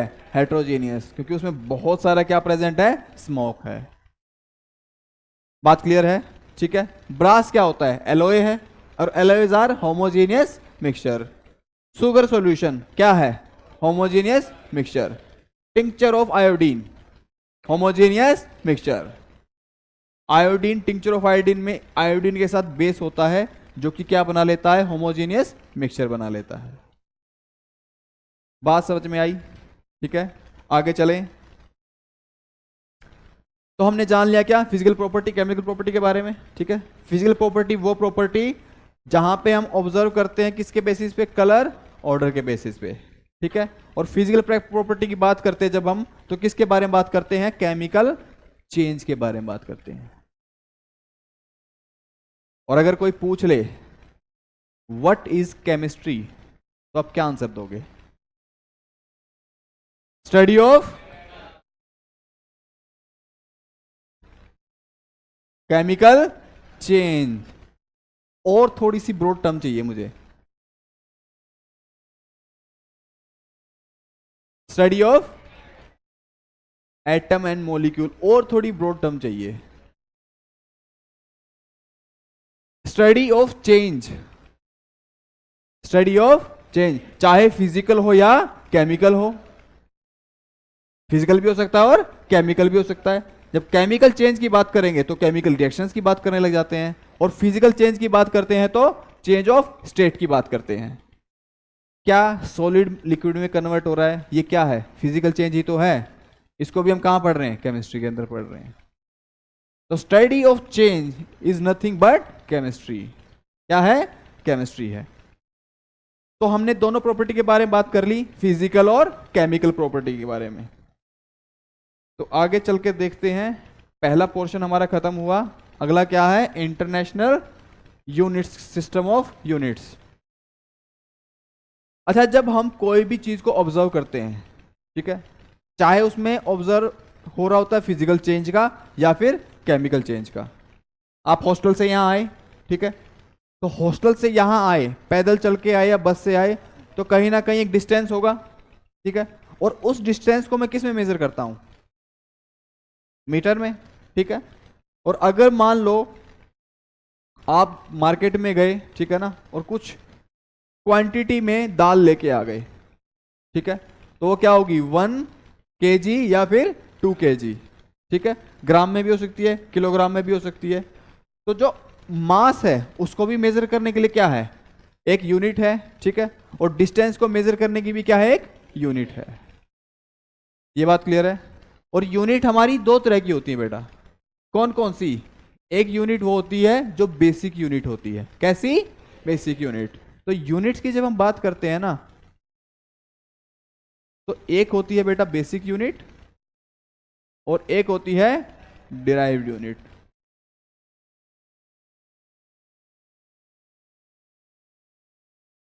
बेसिक यूनिट वो यूनिट्स जो फंडामेंटल यूनिट्स हैं, मतलब किसी की सहायता से वो यूनिट डिराइव नहीं होती हैं, वो डायरेक्टली अपने दम पे इंडिपेंडेंटली आई हैं, फंडामेंटल हैं, तो उनको क्या बोलते हैं? Basic unit. फंडामेंटल होती है।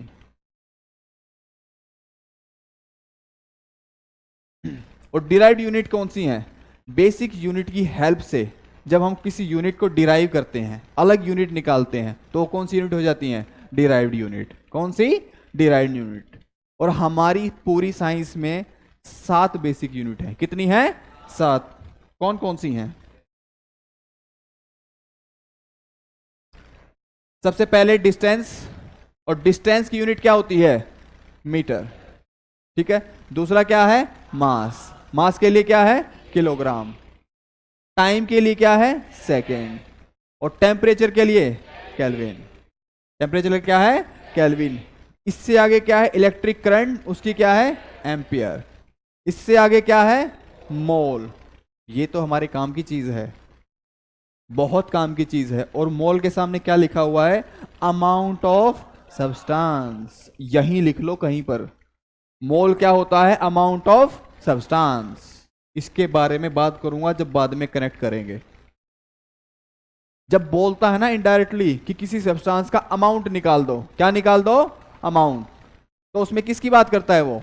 मोल्स की बात करता है। किसकी बात करता है? मोल्स की बात करता है।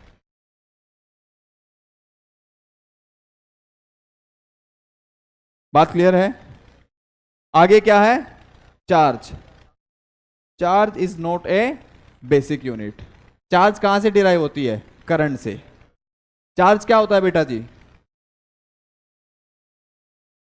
आई इंटू टी। आई क्या होता है? करंट। और टी क्या होता है? टाइम। तो करंट इंटू टाइम मुझे क्या देता है? चार्ज देता है। तो चार्ज कैसी यूनिट हो गई? डिराइव्ड यूनिट है। कैसी यूनिट है? डिराइव्ड यूनिट है। आप दोनों उठ जाओ, आप आगे आगे बैठो, आप सबसे आगे आगे बैठो, जल्दी करो।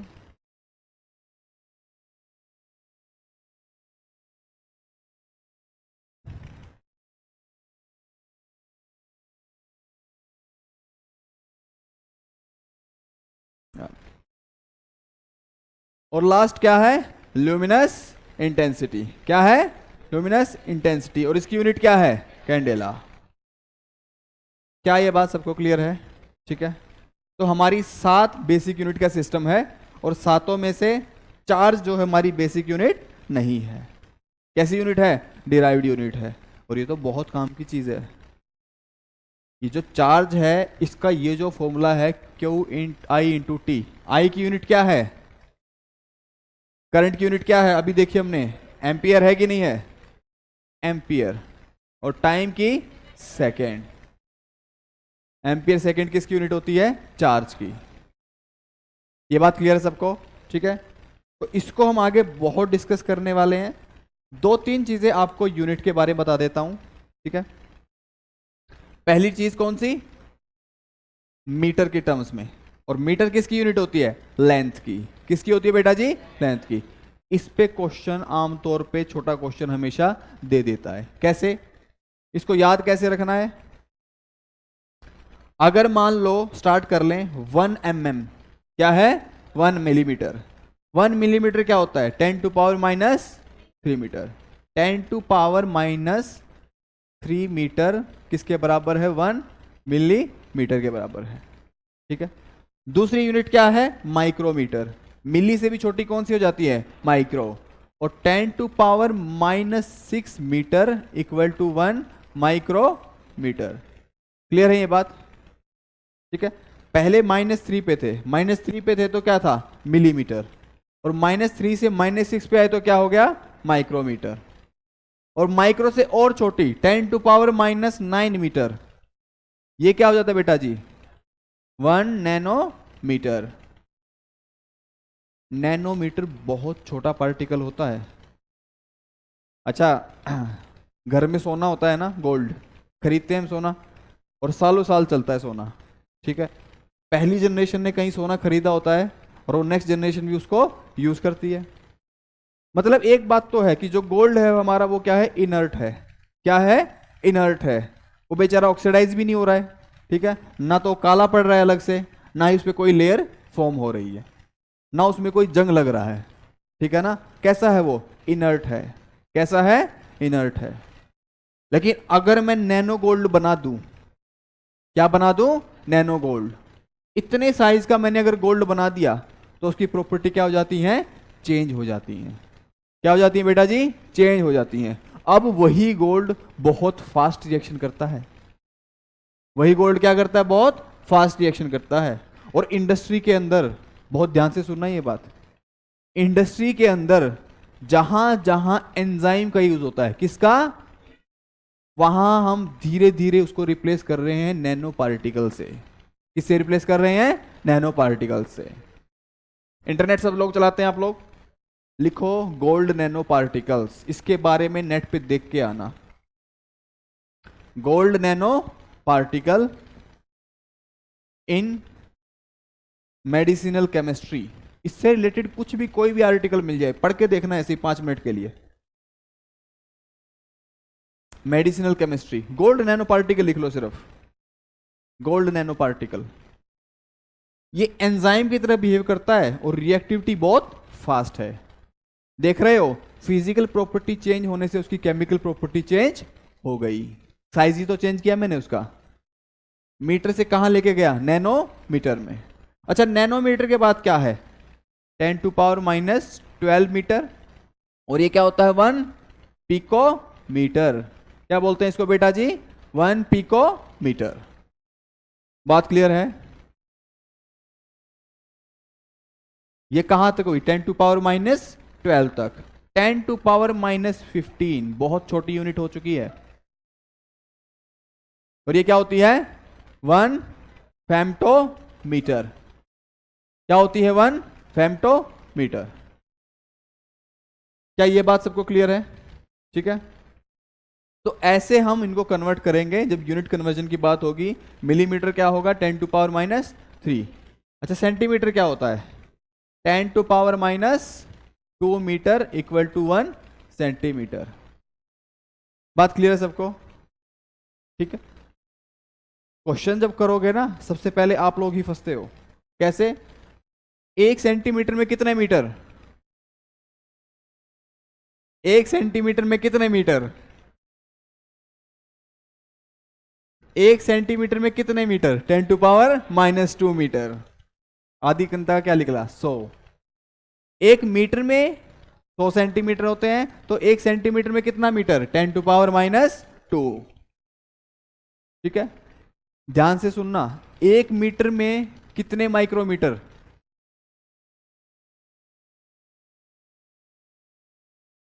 देखो 1 मीटर में, 1 माइक्रोमीटर में कितने, 10⁻⁻6 मीटर। तो 1 मीटर में ये कितने हो जाएंगे, 10⁻6। कितने हो जाएंगे, 10⁻6, क्योंकि मीटर बड़ी टर्म है। मीटर क्या है, बड़ी टर्म है। तो यहां पर 1 अगर आएगा तो यहां सारी वैल्यू क्या आएंगी, पॉजिटिव आ जाएंगी। क्या आएंगी, पॉजिटिव आ जाएंगी। बात समझ में आ रही है? 1 मीटर में कितने नैनोमीटर, 10⁻9 मीटर।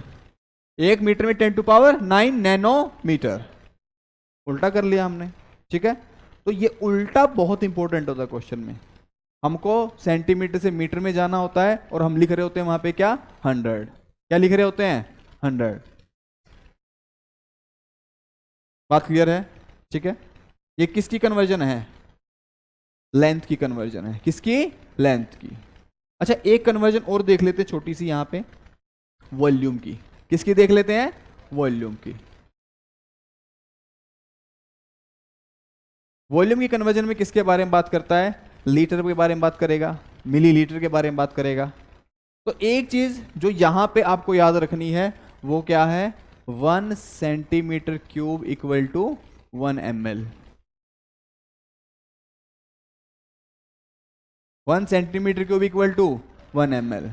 इसको सीसी भी लिखा जाता है, 1 CC equal to 1 ml। Centimetre cube या क्यूबिक सेंटीमीटर। अलग से मैं आपको वॉल्यूम, प्रेशर, लेंथ, मास, इन सब की यूनिट का कन्वर्जन सिखाऊंगा। लेकिन वॉल्यूम का जब भी स्टार्ट करेंगे तो कहां से स्टार्ट करेंगे, इससे स्टार्ट करना है। कभी भी आप लोग कंफ्यूज नहीं होंगे। बात क्लियर है? ठीक है, आगे चलें इसमें थोड़ा सा। अब देखो, ऑब्जर्व तो कर रहे हैं हम सारी यूनिट्स में, चाहे हमने लेंथ को ऑब्जर्व किया, ठीक है, चाहे हमने मास को ऑब्जर्व किया, लेकिन कई बार ऑब्जर्व करते करते उसमें क्या आता है, एरर। क्या आ जाता है, एरर आ जाता है। और उसी एरर से जुड़ी हुई टर्म है क्या, अनसर्टेनिटी इन मेजरमेंट। क्या है, अनसर्टेनिटी इन मेजरमेंट। ठीक है, और दूसरी टर्म क्या है, साइंटिफिक नोटेशन। साइंटिफिक नोटेशन क्या होती है, नोटेशंस तो किसी भी टर्म की रिप्रेजेंटेशन, लेकिन साइंटिफिक टर्म्स में उसको कैसे लिखा जाता है उसको क्या बोलते हैं, साइंटिफिक नोटेशन। जब हम केमिकल रिएक्शन पढ़ते हैं, बात ध्यान से सुनना, चाहे 1 ग्राम का भी सब्सटेंस है या 2 ग्राम का सब्सटेंस है ना, तो उसमें जो एटम होंगे वो बहुत सारे होंगे, लार्ज क्वांटिटी ऑफ एटम्स होते हैं, ठीक है। और उन एटम्स की कैलकुलेशन, क्या उनके एटम्स की कैलकुलेशन हमारे लिए क्या होती है, बहुत ज्यादा टफ होती है। कैसे, देखो 50 इंटू 20 क्या वैल्यू आएगी,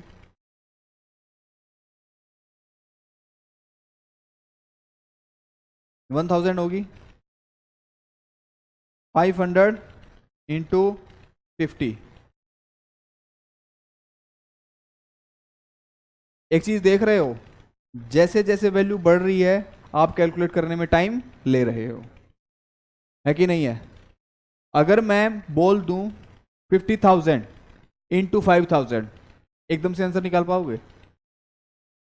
50,000 इंटू 5,000, बताओ कैसे कैलकुलेट करोगे?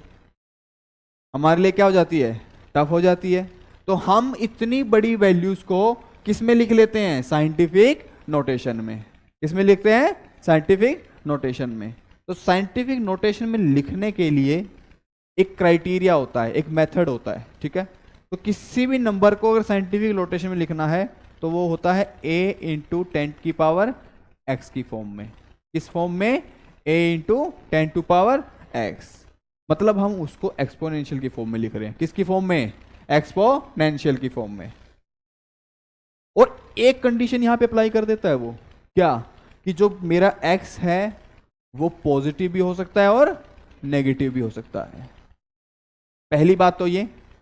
दूसरा, वो किसके बारे में बात कर रहा है, इस ए के बारे में बात कर रहा है। जो ये ए है यहां पे, ये ए हमेशा होगा ग्रेटर देन इक्वल टू 1 और ए हमेशा होगा लेस देन 10। ए की जो वैल्यू होगी यहां पे, ये हमेशा 1 या उससे बड़ी होगी और 10 से क्या होगी, छोटी होगी।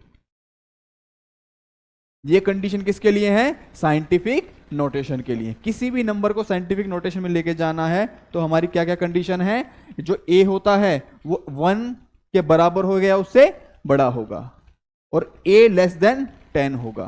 क्या ए की वैल्यू 0.5 हो सकती है, नो। 0.9 हो सकती है, नो, क्योंकि वो किससे छोटा है, 1 से, ठीक है। तो मान लो यही नंबर है,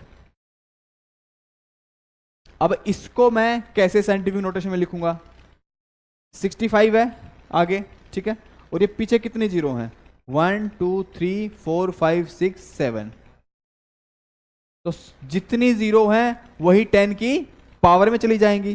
तो साइंटिफिक नोटेशन इसके लिए क्या होगा, अगर मैं पहले लिख के देखूं तो ये कुछ बन रहा है, लेकिन हमारी कौन सी कंडीशन फुलफिल नहीं हो रही, ए की value less than 10 more than equal to 1। यहां पे कितनी है, 65। तो ये करेक्ट रिप्रेजेंटेशन नहीं किसकी, साइंटिफिक नोटेशन की। किसकी, तो यहां पे मुझे क्या करना पड़ेगा, इसको मैं किस में कन्वर्ट करूंगा, 6.5 में। किस में कन्वर्ट करूंगा, 6.5। जैसे ही यहां पॉइंट इंट्रोड्यूस होता है यहां पे पावर की वैल्यू बढ़ जाती है। तो यहां पे जैसे ही 6.5 आएगा, यहां क्या हो जाएगा, 10 to power 8। This is the correct representation of scientific notation. क्या ये बात क्लियर है सबको, इसमें किसी को डाउट है क्या? अच्छा, अगर मैं इसको 0.65 लिख दूं, क्या लिख दूं, 0.65, ये तो क्या हो जाएगा, 0.65 इंटू एक पॉइंट इधर आ गया तो यहां पे एक और पावर इंक्रीज हो जाएगी। क्या ये साइंटिफिक नोटेशन है, क्या ये साइंटिफिक नोटेशन है? करेक्ट आंसर क्या है, 6.5 इंटू 10 टू पावर 8, क्योंकि इसमें जो ए की वैल्यू है वो 1 टू 10 के बीच में है। तो अब देखो किसकी बात हो रही थी, 50,000 इंटू 5,000, ठीक है। देख लेते हैं कैसे मैंने उसको आसान कर लिया। 50,000 इंटू 5,000, तो साइंटिफिक नोटेशन में इसको क्या लिख सकता हूं, 5 into 10 to power 4 into 5 into 10 to power 3। 5 5 जा 25, और जब एक्सपोनेंशियल सेम हो, बेस दोनों का 10 हो, तो पावर्स क्या हो जाती हैं, ऐड हो जाती हैं। क्या हो जाती है बेटा जी, ऐड। तो दोनों में 10 है, तो दोनों की पावर क्या है, 4 और 3, तो क्या होगा 10 टू पावर 7। ऐसे नोट करूंगा मैं इसको, मेरे लिए क्या हो गया, इजी हो गया है। बहुत सारे एटम से मिलकर के क्या बनता है, मॉलिक्यूल बनता है, और उससे क्या बनता है, मैटर बनता है। तो इतने सारे मॉलिक्यूल्स की कैलकुलेशन को मैं हैंडल कैसे करूंगा, तो उसके लिए मैं क्या लेके आया, साइंटिफिक नोटेशन। बात क्लियर है सबको, ठीक है। कोई डाउट, क्वेश्चन लिखो। 5 into 10⁴, 5 into 10⁴ plus 5 into 10⁴ plus 35 into 10⁻3, इसको ऐड करना है। कैसे ऐड करोगे, क्या कर रहे हैं हम, इसको ऐड कर रहे हैं।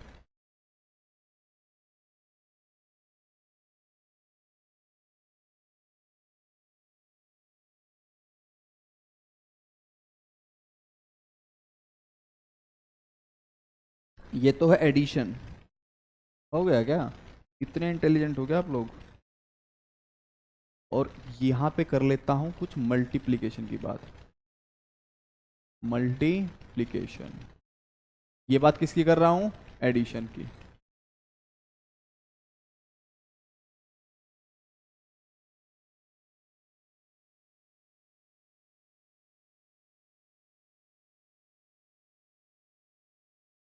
अच्छा ध्यान से देखो, जब मल्टीप्लिकेशन कर रहे हैं तो 5 3 जा 15, और 10 10 बेस सेम है, तो पावर क्या हो जाती हैं, ऐड हो जाती हैं। तो 10 टू पावर क्या आएगा, 5। तो क्या यहां पे 10 की पावर सेम करने की जरूरत पड़ी, नहीं पड़ी। 10 की पावर सेम करने की जरूरत नहीं पड़ी। लेकिन जब हम एडिशन और सब्सट्रैक्शन करते हैं, क्या करते हैं, एडिशन और सब्सट्रैक्शन, तो वहां पे हमें सबसे पहले काम क्या करना होगा, 10 की पावर को सेम करना पड़ेगा। क्या करना पड़ेगा, 10 की पावर को सेम। इसको 10 की पावर 4 बना लूं, किसी भी एक को चेंज कर लेते हैं। इसको क्या बना लिया, 10 की पावर 4। तो 5 इंटू 10⁴ प्लस क्या आ जाएगा यहां पे, अगर यहां पावर बढ़ती है तो यहां डेसिमल आएगा, और ये क्या आ गया 3.5 इंटू 10⁴। अब मैं इनको क्या कर सकता हूं, ऐड कर सकता हूं। 5 प्लस 3.5 कितना आ गया, 8.5 इंटू 10⁴ 10⁴। क्यों, मैंने 10⁴ को क्या ले लिया, कॉमन ले लिया। अंदर क्या बचा 5, और यहां क्या बचा 3.5, तो मेरी वैल्यू क्या आ गई 8.5 इंटू 10⁴। मल्टीप्लीकेशन में पावर क्या होती हैं, ऐड होती हैं। लेकिन एडिशन में क्या आ रहा है, कॉमन आ रहा है, तो उसमें पावर ऐड नहीं होती। अच्छा, मल्टीप्लीकेशन में पावर ऐड हो रही है, तो डिवीजन में पावर क्या होंगी, सबट्रैक्ट होंगी, ठीक है ना। तो मल्टीप्लीकेशन में अगर पावर ऐड हो रही है, जो पावर है 10 की, पावर ऑफ 10, ये क्या हो रही है, ऐड होंगी। तो डिवीजन में क्या होगा, पावर ऑफ 10 सब्सट्रैक्ट होगा। बात क्लियर है सबको, नोट डाउन किया, ठीक है। आगे चले, एक क्वेश्चन देख लेता हूं, कुछ मिल जाए तो। ये जल्दी से देखो, पहला क्वेश्चन किस चीज से रिलेटेड है, 7.7 इंटू 10⁹ डिवाइड बाय 2.3 इंटू 10⁴। तो ये क्या हो रहा है, डिवाइड हो रहा है, क्या हो रहा है, डिवाइड हो रहा है। और डिवीजन में पावर क्या करती हैं, सबट्रैक्ट करती हैं। तो 7.7 डिवाइड बाय 2.3, तो इसको क्या लिख सकता हूं, 77 डिवाइड बाय 23 लिख सकता हूं कि नहीं, इंटू 10⁹ डिवाइड बाय 10⁴। अब अगर मल्टीप्लीकेशन होता तो ये दोनों पावर क्या हो जाती, ऐड हो जाती, और वैल्यू क्या आ जाती 10 टू पावर 13 आ जाती। लेकिन अब क्या है, डिवीजन है, तो डिवीजन में 9 माइनस क्या हो जाएगा, 4। क्या हो जाएगा, 4। तो वैल्यू आ जाएगी 77 divide by 23 into 10 to power 5। इसको सोल्व कर लेंगे आप लोग, ठीक है। सिमिलरली इसके लिए होगा, ठीक है। ये पॉइंट हट जाएंगे दोनों, ये डिवाइड हो जाएगा और यहां पे क्या आएगा, 10 टू पावर 1। क्या आएगा, 10 टू पावर 1 आएगा। क्लियर है ये, ठीक है। अगला टॉपिक जो है उसका नाम है सिग्निफिकेंट फिगर्स। क्या है, सिग्निफिकेंट फिगर्स। सिग्निफिकेंट फिगर्स बताती है क्या, किसी भी एक्सपेरिमेंट में किसकी बात करती है, अनसर्टेनिटी की। किसकी बात करती है, अनसर्टेनिटी की। और सिग्निफिकेंट फिगर डिटरमाइन करने के लिए बहुत सारे रूल होते हैं। क्या होते हैं, रूल होते हैं। तो अगर मैं सिग्निफिकेंट फिगर की बात करता हूं, तो मैंने किसी क्वांटिटी को मेजर किया, क्या किया, मेजर किया, तो उससे कुछ ना कुछ सर्टेन रिलेटेड है ना। किसी का वेट 12 ग्राम माना था, कितना, 12 ग्राम। लेकिन मैंने जब उसको मेजर किया उस क्वांटिटी को, तो मेरा वेट कितना आ रहा है, 12.4, 12.3। तो वो जो 12 है वो तो सर्टेन वैल्यू है, लेकिन जो 0.3 या 0.4 है वो क्या है, अनसर्टेन है। और वही मेरा क्या है, एरर है। क्या है वो, एरर है। तो जब मैं सिग्निफिकेंट फिगर की बात करता हूं, किसकी, सिग्निफिकेंट फिगर की, तो मुझे बताता है क्या, कि कितना सर्टेनिटी है और कितनी उसमें अनसर्टेनिटी है। उसको हम क्या करते हैं, यहां पे कैलकुलेट करते हैं। क्या करते हैं, कैलकुलेट करते हैं। और एरर आता क्यों है, या तो मशीन में खराबी हो, ठीक है, या ऑब्जर्व करने वाले में खराबी हो, कि ऑब्जर्व करने वाला उसको ध्यान से ऑब्जर्व नहीं कर पा रहा है। लेकिन अगर मशीन में ही फॉल्ट आ गया, किसमें, मशीन में ही, तो भी क्या आएगा, एरर आ जाता है। क्या आ जाता है बेटा जी, एरर, ठीक है। 4-5 रूल है, इनको बस याद रखो, उसके बाद खेल खत्म। ये आज का लास्ट टॉपिक है, ठीक है। 2 मिनट में सारे के सारे एक बार रूल्स को देख लेंगे। सिग्निफिकेंट फिगर्स को फाइंड आउट करने का पहला क्या लिखा हुआ है, all non zero digit are significant, ठीक है। जितनी भी नॉन जीरो टर्म्स होंगी वो क्या होंगी, सिग्निफिकेंट। ये नंबर अगर है मान लो 6575, 6575 सारी नॉन जीरो हैं, तो सिग्निफिकेंट डिजिट कितनी हो गई, 4। आंसर क्या आ जाएगा, 4, जितनी भी हैं, ठीक है। अगर मैं बोल दूं 743, कितनी होंगी, 3 होंगी। 522, 3 होंगी, ठीक है।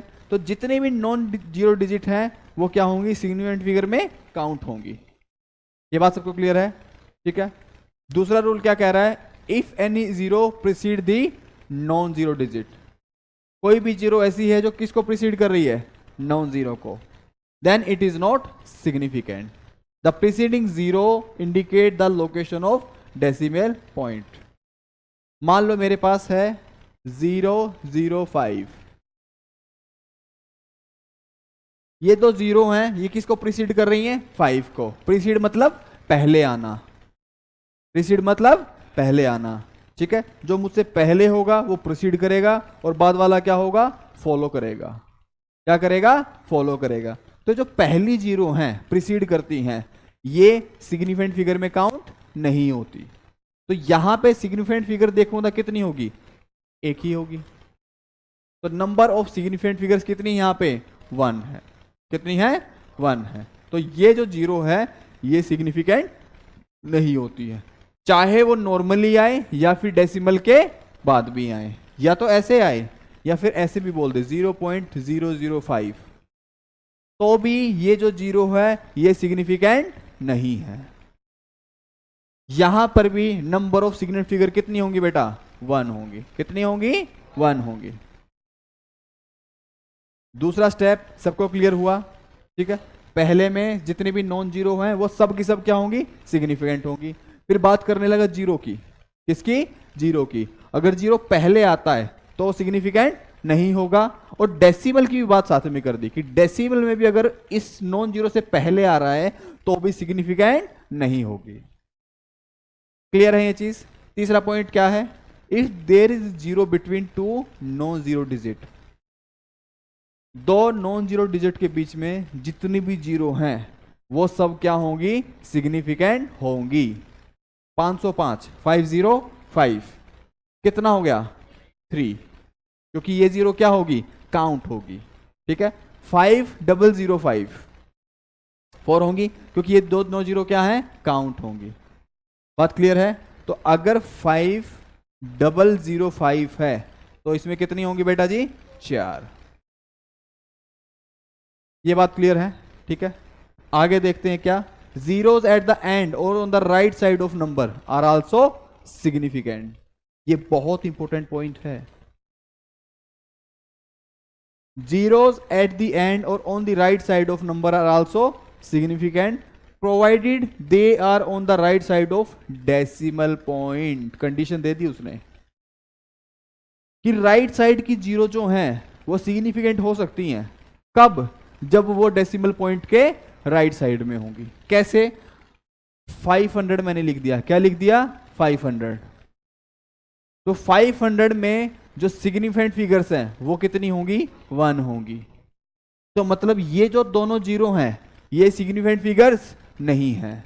लेकिन अगर मुझे बोल दे 0.500, अब ये जीरो क्या हो जाएंगी, सिग्निफिकेंट हो जाएंगी। क्या हो जाएंगी, सिग्निफिकेंट हो जाएंगी। और यहां पे नंबर कितना आएगा, 3, और यहां पे कितना आ रहा था, 1। कोई भी नंबर जो नॉन जीरो है उसके पहले या उसके बाद में जीरो आती हैं तो वो क्या होंगी, नॉन सिग्निफिकेंट होंगी। लेकिन जब डेसिमल आ जाता है, क्या आ जाता है, डेसिमल आ जाता है और उसमें नंबर से पहले की जीरो है वो क्या होंगी, नॉन सिग्निफिकेंट होंगी। लेकिन नंबर के बाद की जो जीरो है वो क्या होंगी, सिग्निफिकेंट होगी। अच्छा, एक क्वेश्चन पूछता हूं यहां से, अगर बोल दे क्वेश्चन में बेटा कि ये बताओ 0.005001, समझ में आया खेल? ठीक है, अगर ये बोल दे 0.0500, वेरी गुड, बात क्लियर है? ठीक है, क्यों? क्योंकि ये वाली जीरो काउंट नहीं होंगी लेकिन ये वाली जीरो काउंट होंगी। तो यहां से कितनी आ गई, 3 आ गई, और यहां से कितनी आई, 4 सिग्निफिकेंट फिगर्स। चमका कुछ, समझ में आया? ठीक है, आगे पॉइंट किसके बारे में बात कर रहा है, terminal zeros are not significant if there is no decimal point. ये तो हम बात कर चुके हैं। टर्मिनल जीरो या तो ये वाली या ये वाली, ये सिग्निफिकेंट नहीं होंगी क्योंकि यहां पे कोई डेसिमल पॉइंट नहीं है। क्या ये बात क्लियर है? एक इंपॉर्टेंट बात, क्या, counting the number of object, किसी भी ऑब्जेक्ट को अगर हम काउंट करेंगे, है ना, तो वहां पर सिग्निफिकेंट फिगर आती है इनफाइनाइट। कितनी आती हैं, इनफाइनाइट। जैसे इस क्लास में कितने बच्चे हैं, मैं काउंट करने लग जाऊं तो मैं इजीली काउंट कर सकता हूं क्या? ठीक है, अनटिल अनलेस कोई डेस्क के अंदर छुप ना जाए।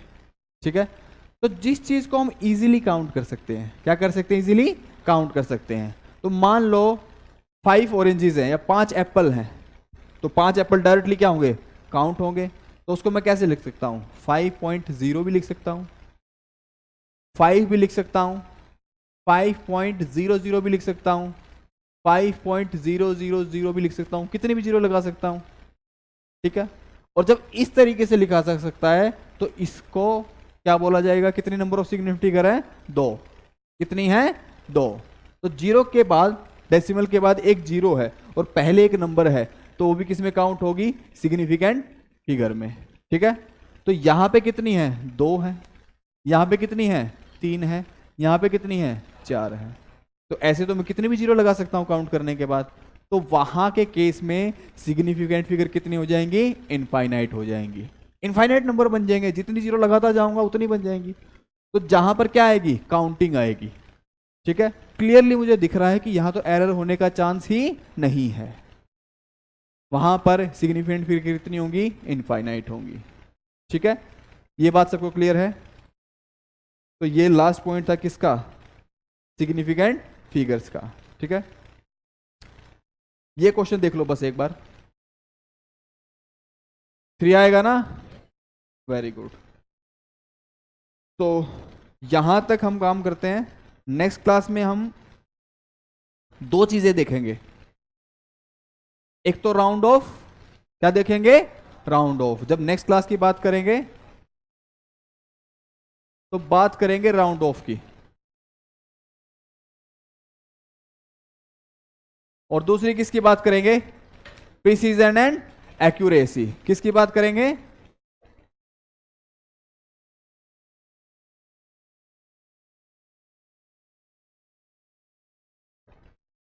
बात क्लियर है?